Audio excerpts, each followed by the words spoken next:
Imagine walking into a building you own and being told you don't belong. That's exactly what happened to Monica Reed, except she wasn't just a guest. She was the CEO. And when the staff kicked her out without even checking her name, she made one phone call that changed everything. What happened next? It shocked the entire hotel industry.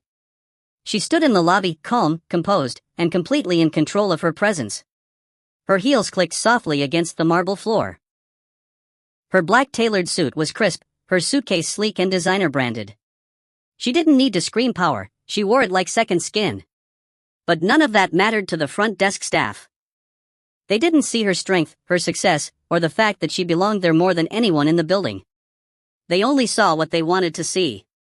A black woman, alone, with no visible entourage or fanfare.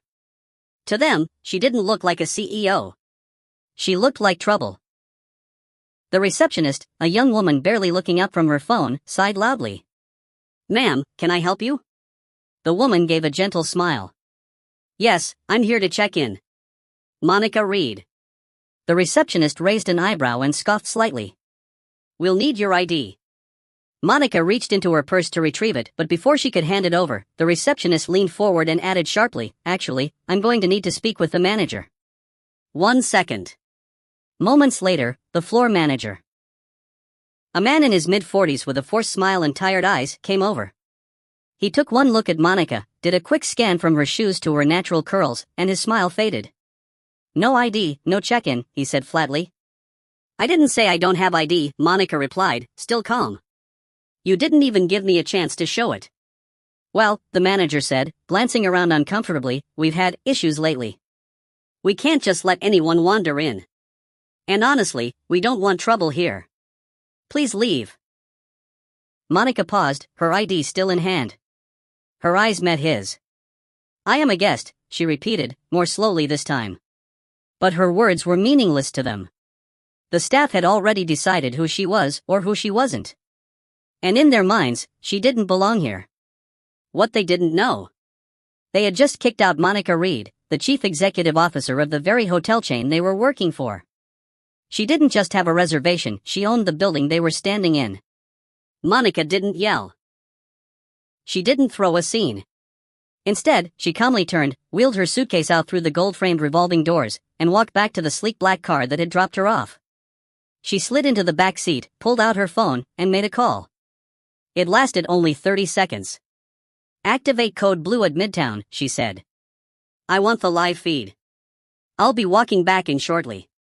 Across the city, the district operations manager sprang into action. Code blue meant executive breach.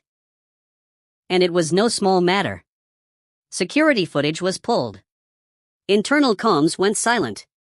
Staff profiles were opened. Meanwhile, Monica sat in silence, watching the hotel's live camera feed from her phone. She watched herself being dismissed. She saw the receptionist roll her eyes. She noted the smirk on the manager's face.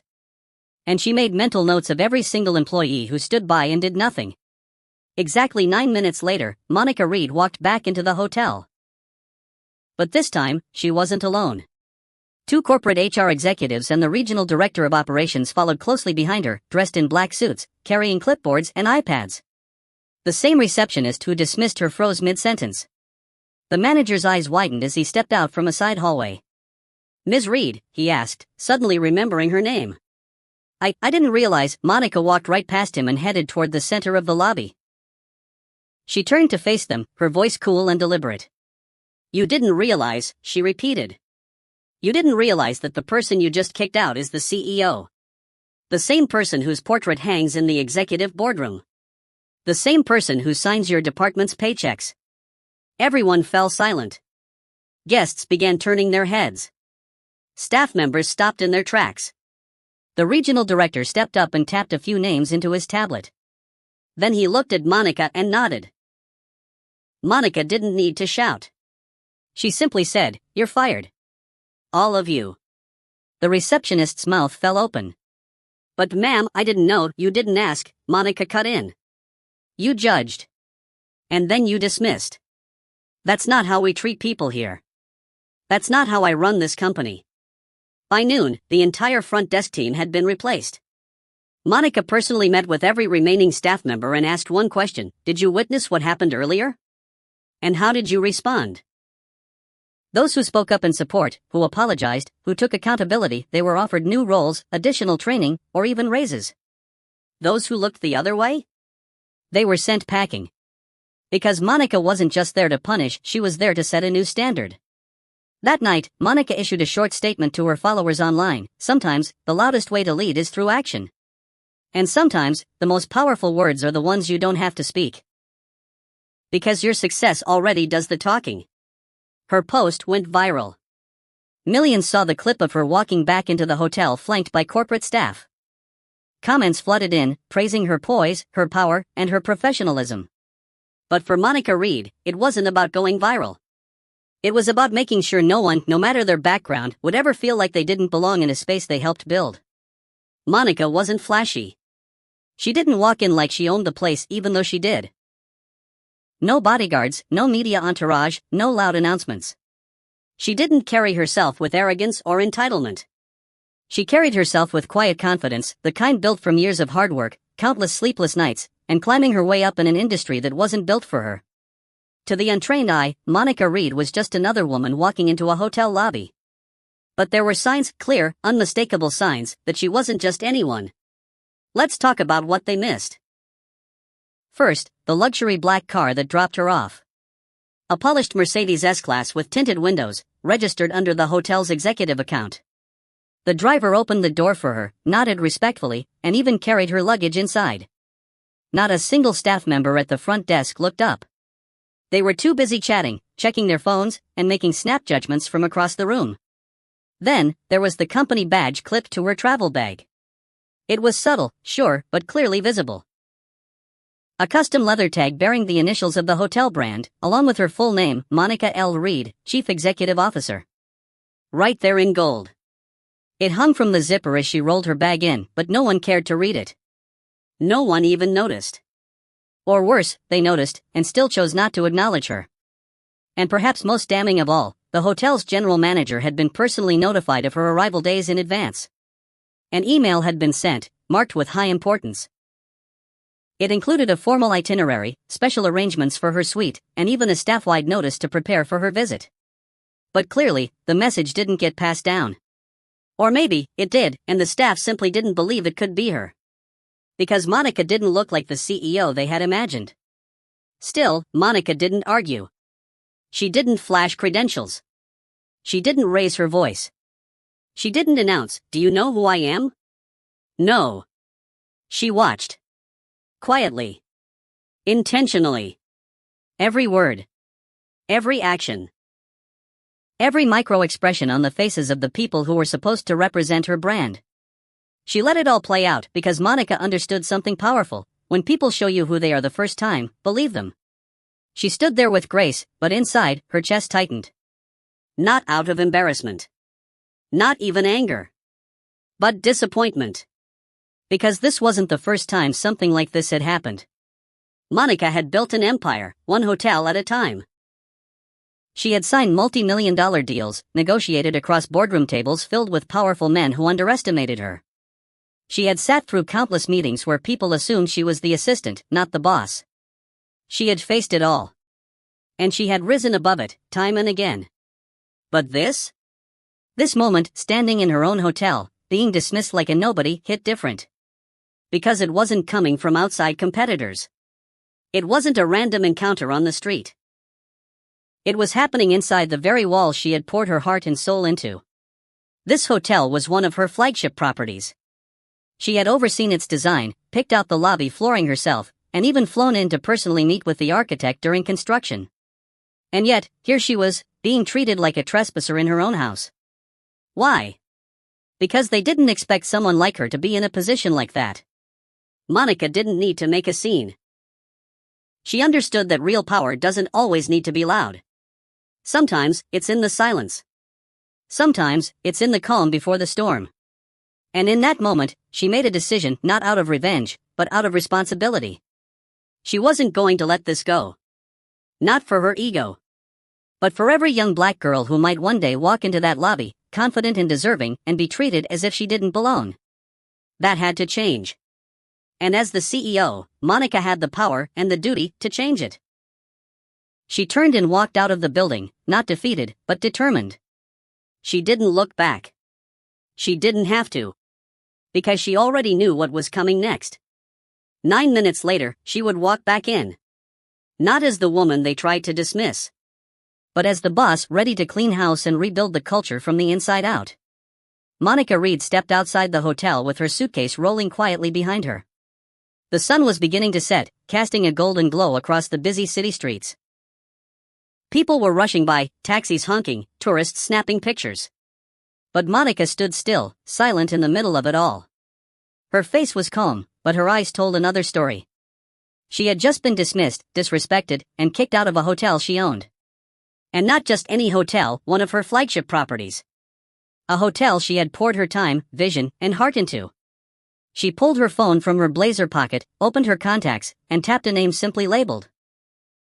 Ops HQ, priority only. The call connected instantly. Monica, the voice answered, alert. She spoke just 8 words, shut it down. I'm going in myself. No further explanation was needed. On the other end, the team at corporate immediately sprang into action. Within 60 seconds, a code blue alert was activated. In the hotel industry, code blue wasn't used lightly. It signaled a critical situation involving executive oversight, potential misconduct, or brand-damaging behavior. It meant, drop everything. This is urgent. Emails and calls were sent out across internal networks. The district operations manager, who had just stepped out of a board meeting, grabbed his laptop and pulled up the live security feed of the hotel Monica had just been removed from. There she was on camera. Calm. Dignified. Carrying herself like the executive she was. And there, just minutes earlier, was the front desk staff turning her away, arms folded, faces smug with power they thought they had. But they had no idea who they were dealing with. By the 5th minute, the legal team had reviewed Monica's travel itinerary. The hotel had indeed been notified in advance. Special preparations had been ordered for her suite. Her car had been logged by security. The front desk staff had failed on every level. And worse? They had judged her based not on credentials, but on skin color, assumptions, and arrogance. Back outside the hotel, Monica stood on the sidewalk and waited. Not because she needed backup, but because she wanted the moment to be remembered. She wanted to walk back into that lobby not as a victim, but as a force of change. And at minute 9, she did exactly that. She stepped forward, suitcase rolling once again across the pavement. But this time, the air felt different. She wasn't coming back as a guest. She was returning as the boss. As Monica entered the lobby again, her presence shifted the entire room. The front desk manager's eyes widened. He elbowed the receptionist, whispering something quickly. The receptionist stiffened, her casual attitude gone in an instant. Then they saw the 2 men behind Monica, one holding a corporate tablet, the other wearing a name badge from the executive operations team. And just behind them, a district manager in a suit, quietly observing everyone. Whispers began to spread. That's when Monica stopped, turned toward the center of the lobby, and addressed them all. Her voice was steady. But the disappointment was clear. Earlier today, I was told I wasn't welcome here. That I couldn't check in. That I didn't belong. What you didn't realize is that I am the owner of this building. The CEO of the company that signs your paychecks. The woman whose name is on the executive suite you just refused me access to. The room froze. No one moved. Even guests nearby turned their heads, sensing something powerful was happening. The front desk manager stepped forward awkwardly. Ms. Reed. I'm so sorry, I didn't. Monica raised a hand, calmly but firmly. No. You didn't ask. You didn't look. You didn't respect. Then she turned to the man beside her holding the tablet. List the names, she said. The names of every staff member involved in the incident had already been documented, thanks to camera footage and timestamped check-in logs. The receptionist. The front desk manager. Security staff who stood by and said nothing. All of them, terminated. Effective immediately. But Monica wasn't finished. She walked through the lobby and into the staff room, stopping to speak with other employees along the way. Did you see what happened earlier? What did you do about it? How would you want your mother, sister, or daughter to be treated if they walked into this hotel? Some looked away in shame. Others were honest. A few had tried to help but were ignored or outvoted by louder voices. Those who spoke up, even quietly, were noted, praised, and in some cases, promoted on the spot. Because Monica wasn't just there to punish. She was there to rebuild the culture she had worked so hard to create. And then, Monica returned to the front lobby. This time, the doors were opened for her. Her suite was prepared. But more importantly, respect was restored. She looked around the lobby one last time before heading to the elevator and said, "Leadership isn't about the title. It's about how you treat people. Especially the ones you think can't do anything for you." Then, with her head held high, Monica walked into the elevator not just as a CEO, but as a woman who reminded the entire building she belonged. She always had. The sound of heels echoed once again across the polished marble lobby floor. Click. Click. Click. It was the same sound they had heard earlier, the same woman they had dismissed, disrespected, and shown the door. But something felt different now. The receptionist looked up from her monitor, clearly irritated by the interruption. She rolled her eyes. "Oh, her again," she mumbled under her breath. But when she looked up fully this time, her smirk faded. Monica Reed wasn't alone. Walking behind her were three sharply dressed men in corporate suits, their eyes scanning the room with focus and purpose. Each held a tablet, open to what looked like live staff logs and hotel data. They were not tourists. They were not guests. These were senior-level corporate executives. And Monica? She wasn't rolling a suitcase anymore. She wasn't here to check in. She was here to take control. From the corner of the lobby, the hotel manager noticed the sudden shift in energy. He came rushing out of his office, adjusting his tie and forcing a nervous smile. "I thought I told you," he began, but Monica raised her hand, firm, sharp, and commanding. "You did," she said, cutting him off mid-sentence. "And now I'm here to tell you something." The entire lobby paused. Staff behind the counter stopped typing. A guest reading a newspaper slowly lowered it. Even the bellhop at the elevator hesitated with his luggage cart. Monica stepped forward, commanding the space not with volume, but with undeniable presence. Her voice rang clear, steady, and powerful. "My name is Monica Reed. I am the CEO of this hotel chain. You didn't just kick out a guest. You kicked out the woman who signs your paychecks." For a few seconds, silence blanketed the entire lobby. You could have heard a pin drop. The receptionist's jaw fell open. She instinctively glanced down at her monitor, as if to double-check what she was hearing. The manager's face turned ghost white. His lips moved slightly, but no words came out. The staff looked at each other, wide-eyed, as panic set in. They had made a fatal mistake.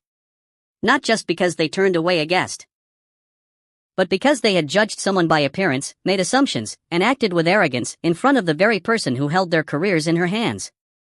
Monica turned to one of the executives behind her. He tapped a few things on his tablet and gave a subtle nod. The list was already loaded. Names. Positions. Time-stamped camera footage. Everything they needed. Monica looked back toward the staff and addressed the entire team, her voice steady but full of quiet fire. "I watched the security footage.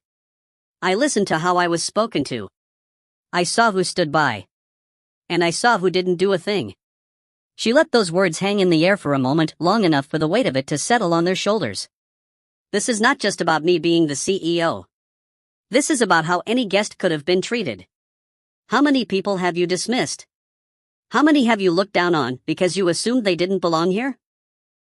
A woman at the back of the front desk, a junior receptionist, quietly lowered her head. She knew the answer all too well. Monica didn't come here to yell. She didn't have to. Her calm was more terrifying than any shouting match. Her silence between sentences cut deeper than any raised voice ever could. She motioned to the executive with the tablet. "Read the names." The corporate executive stepped forward and began listing them aloud. The main receptionist. The front desk manager. A bellhop who had laughed during the confrontation. The security guard who ignored the entire thing. Each name followed by two simple words, effective immediately. They were all terminated on the spot. Some began to plead. Others stood frozen. A few stormed off in disbelief. But Monica remained composed. "This isn't revenge," she said clearly, her eyes sweeping the room. "This is accountability." Then, Monica did something unexpected. She turned to the rest of the staff. The ones who had been watching. The ones who hadn't said a word yet. "I'm not here just to clean house," she continued. "I'm here to build a culture of respect. One where people are treated with dignity whether they're wearing a business suit or gym shoes." She walked up to a young housekeeper who had tried to intervene earlier, someone barely noticed by the rest of the staff. "I saw you," Monica said softly. "You tried to speak up. You looked uncomfortable. And that matters." She smiled and turned to her team. "Promote her." That moment hit differently. Because Monica wasn't just making an example, she was setting a new standard. And everyone watching, staff, guests, even strangers in the lobby, would never forget it. In that lobby, a message was made loud and clear: power isn't about shouting. Respect isn't optional. And assumptions? They can cost you everything. Monica Reed stood in the heart of the hotel lobby. No shouting. No drama. No chaos. Just cold, quiet power. She didn't raise her voice. She didn't curse. She didn't need to. Her presence alone said everything. She turned to the assistant beside her, a young man from corporate holding a sleek tablet with the hotel's internal staff dashboard already open. Monica's voice was calm but commanding. "List the names." The assistant nodded. Tap.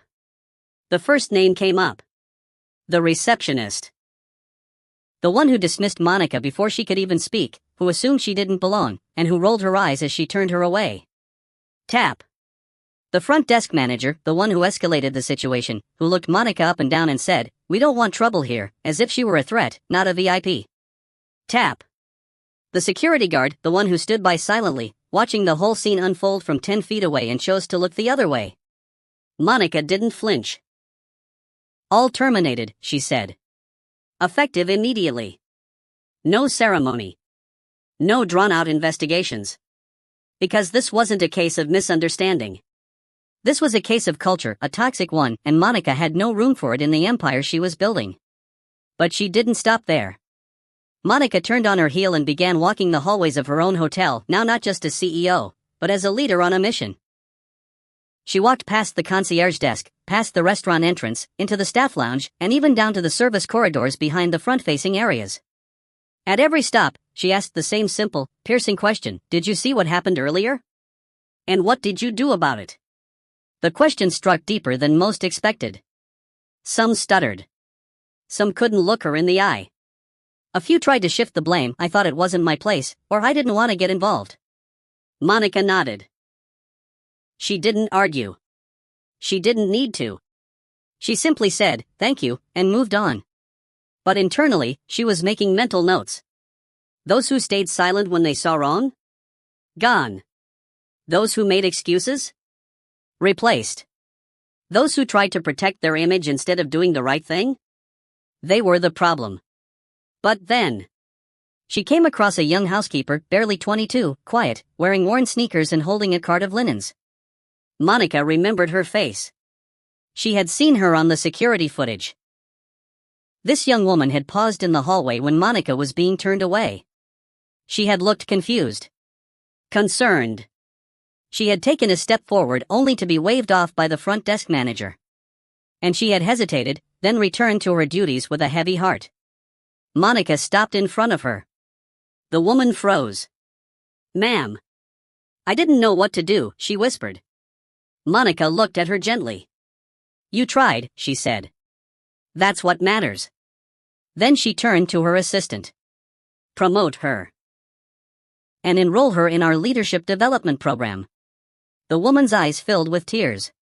It was the first time anyone had ever seen her. Truly seen her. Monica continued down the hallways, stopping at the kitchen, the maintenance office, the back-of-house meeting room. Everywhere she went, people stood a little straighter. Because they weren't just seeing a CEO, they were seeing a standard being set. This wasn't a show of ego. It wasn't about revenge. It was about setting a tone, making it crystal clear what Monica's company stood for and what it would no longer tolerate. This was her legacy, her name, her vision.